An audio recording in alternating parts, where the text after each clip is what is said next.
Hello everyone, I hope you all will be in the radiant health. So now let's start our today's lecture on electric field. As we already done the topic Coulomb's law and its vector form, so today we are going to discuss about the electric field and field lines, its property in detail. So first come to the point, what is electric field? So before defining to the electric field, let us first define the point field. What is a field? Then I will explain you what is electric field. So first of all, what is electric field, or first of all, what is field? As there are several ways to answer this question, but they all boils down a field put a label on every point in space. What's that mean actually? It means force. If a magnet is there in this space, this is a magnet, this is north and this is south hand. This is a quite common example from our daily routine. If we take a magnet piece, then if we put or place a magnetic material surrounding this, then this magnet is going to do what? Attract it toward it. If we place it here, it's again going to attract it. If we place it here, it's going to attract it. But if we place it very far away from the magnetic substance, it's not going to attract this. Suppose so this magnet can attract the magnetic material, say up to this range. So this region, this is the region up to which a magnet can attract the magnetic material toward it. This region is called the field of this magnet. This region is called the field of this magnet. Field means वो area जहाँ तक एक magnetic material को क्या कर सकते हैं, attract कर सकते हैं. So now as we consider above, if this is the magnet, this is the point where magnetic field exists, this is the point where magnetic field exists, this is the point where magnetic field exists, this is the point where magnetic field exists. Rather than labeling each point, if I represent a field here, then the all point at which magnetic field exists are going to cover under or label under this field. This all are labeled here. That means this is complete region where a magnet can attract the magnetic material from the surrounding. But outside this region, no magnetic field is there. Means outside this there is no magnetic field. So what we can say here, if this is a magnet, this is the region up to which it's going to attract the things. So this region up to which it has field, this is called field of magnet. Field of magnet. Now means outside this region there is no field. So field is what? It is a region. It is the it is the region. It is region up to which force can be experienced. Force can be experienced. So this is actually field. So field is clear, I think so to you all. Now come back to the topic electric field. To the topic electric field. Now what is electric field? So like a magnet has a field around it, every charge has also a field around it. That field is called electric field. Electric field, it is represented by E vector. So electric field is a vector quantity. It's a vector quantity. Every charge has a field. That field is called electric field. This is a vector quantity. So next is electric field, its mathematical form. The mathematical form of electric field, or we can also call it electric field intensity, that is force per unit charge. Force per unit charge. So it is defined as force on a small charge divided by the magnitude on the charge. Force on a small charge divided by the magnet. This is the magnetic form. This is the mathematical form of electrical field. Mathematical form. So now, next one. Electric field due to a point charge. As we already done Coulomb's law for the point charge, electric field for the point charge, its mathematical form is this. Why so? We can derive this. As we know, for the point charge, suppose we have 2 point charge q and small q. Force between them is what? K time q into small q by r square. This is the force according to Coulomb's law, where this k is what? This is 1 by 4 pi epsilon. Now electric field from its mathematical form, that is force by charge small q. So if we divide this force by small q, this small q going to be removed from the expression. So electric field is going to be 1 by 4 pi epsilon naught q by r square. This is the expression then. This is the expression for point charge.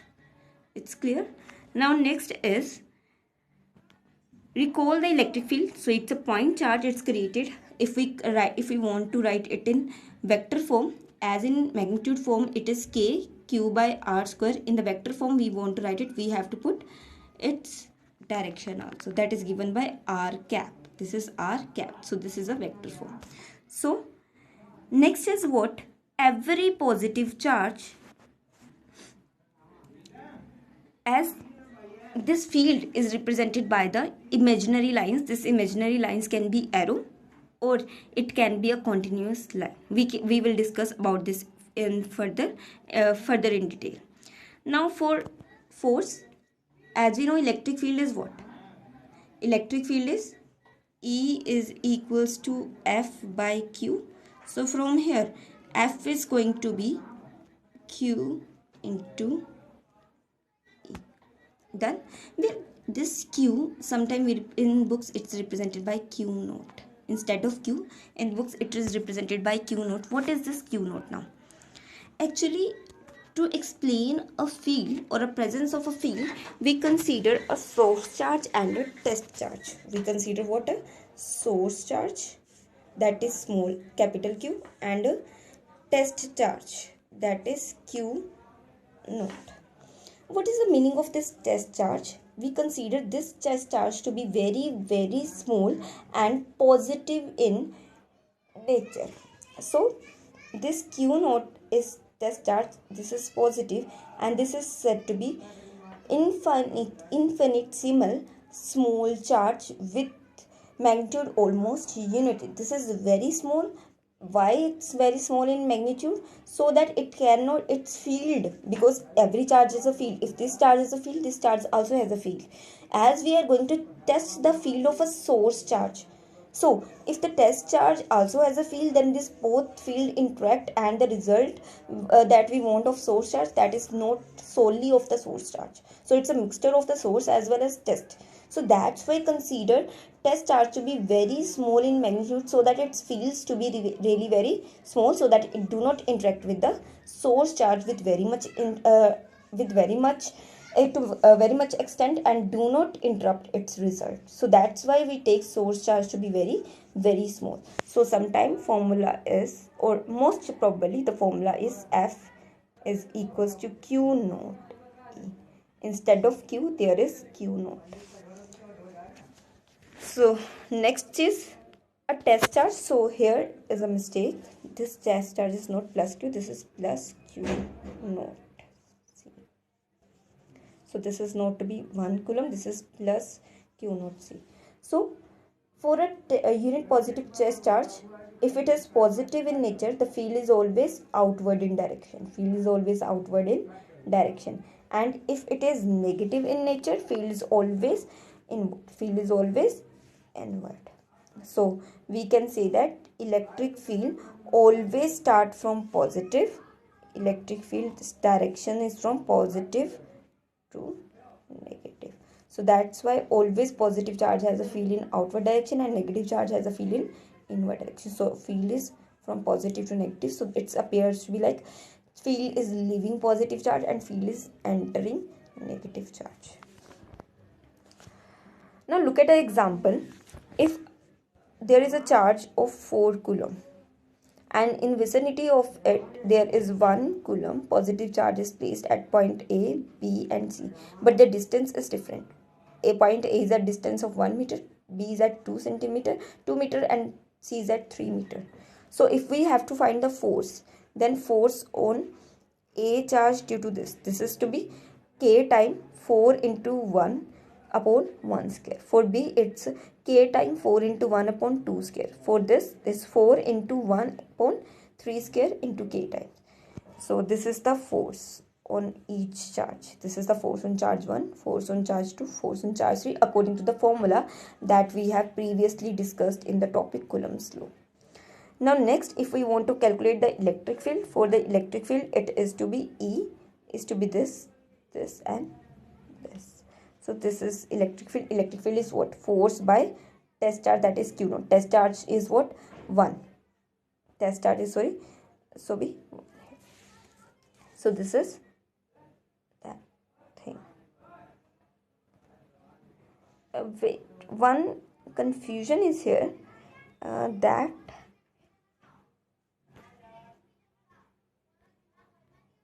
okay, it's actually represented here this thing, but using the formula E is equals to K time Q upon R square. This is the formula it has used over here. So next is electric field lines. So this field, electric field, is actually represented by the imaginary lines. The existence of field is represented by the imaginary electric field lines.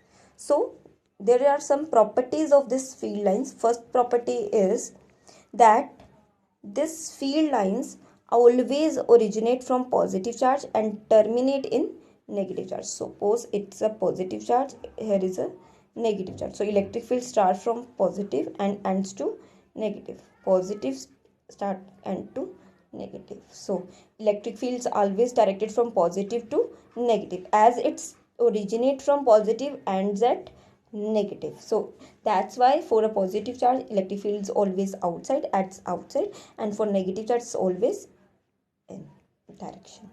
Second property is I'm going to discuss here this point first. So this electric field lines of forces are discontinuous curve. Why so? Because it starts from positive, ends at negative. Positive से start हुई, negative पे end, but it doesn't come back to positive again. If it starts from positive then ends, then again come back to positive, then it's a closed loop. But this is not the case. It starts from positive and simply ends to negative. From positive to negative, from positive to negative, from positive, in every direction, at every point. So these are open, not the closed loop. So these are not the continuous curve. Continuous curve means these are not going to be from positive, negative and back to positive. So these are going to be just from positive to negative. They are not going back to positive again. So these are discontinuous curve. So these are discontinuous curve. As electrostatic force is conservative in nature, so electric field is what? This is Q naught time. This is F by Q naught. Electric field is F by Q naught. So if this F is conservative in nature, then E is also conservative in nature. So these are conservative forces in nature. Done. So that's why these are the not the closed loop. Next is, suppose this is positive charge, this is negative charge. This is direction of field from positive to negative. If we want to find the direction during this motion, we just draw a tangent at every point of the curve. Then we comes to know about the direction of motion of charge. So tangent at any point on the curve give the direction of motion. So no two electric field lines intersect each other. Why so? If positive and negative lines going to be intersect with each other, like this is positive charge, this is negative charge, charge line 1, this is say second line. If they intersect at this point, means at this point we have a tangent 1 we have a tangent to here. I'm doing it again only for the lines. Like this is line 1, this is line 2. So at this point, suppose this is the direction of field. So at this point for line 1, the direction of tangent is this. For line 2, for this point, direction of tangent is this. So means at one point we have two tangent, means two direction. Is it possible for a person or for anything to be in two direction at same time? Means if a ball is there, it's moving here and here also in the same time. Is it possible? No, this is not the case. So if two electric field lines intersect each other at a point, this means at same time a charge is going to have two directions, which is not a case originally. So two electric field lines never intersect each other. They are not going to intersect anyway. So no two lines can intersect each other. This is because same direction for two different same direction, same for same point, two different directions are not possible. Next is electric field lines are crossing region without there cannot without any charge. There cannot be break in this line in that region. What does that mean actually? If this field is charge is going or field is going from positive to negative, this is positive, this is negative, in between it's not going to break here. Like it's not like to be this, like this, and again like this. From positive to negative, it's completely continuous like this. These are not going to have any discontinuous pattern in between them. Next is this may contract lengthwise, and this is due to the attraction of unlike charge. This is positive, this is negative. If I draw number of lines here like this, 1, 2, 3, 4, 5, 6, 7. What should be here? This actually contract each other by exerting pressure on each other. This is because of the attraction between them. And one thing more, you see here density is more, here density is less. What's the meaning of density here? Means in this small region there are more number of lines. Here in large region there are less number of lines. So if I take same area, say area A, you can observe here in this area number of field lines are more. In same area here number of field lines are less. So the region where number of field lines are, suppose I have two regions, this is region 1 A1, A2, this both are of same area, but number of field lines are different. Like in same region it has different number of lines, it has different number of lines. So region which has more number of electric field lines, that is more denser, and region which has less number of electric field lines, that is less denser. So we can say more the denser the region is, the more denser is the region is, means more is the electric field over there. Electric field is also more.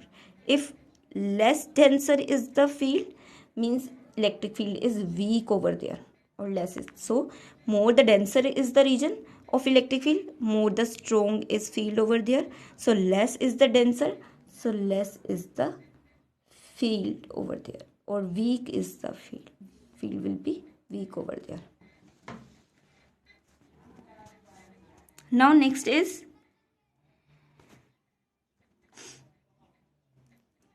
these 2 points actually related to the metals or conductors. So I will going to cover this in next video when I discuss specially about the behavior of conductor in electric field. Then I'll going to explain these 2 points over there.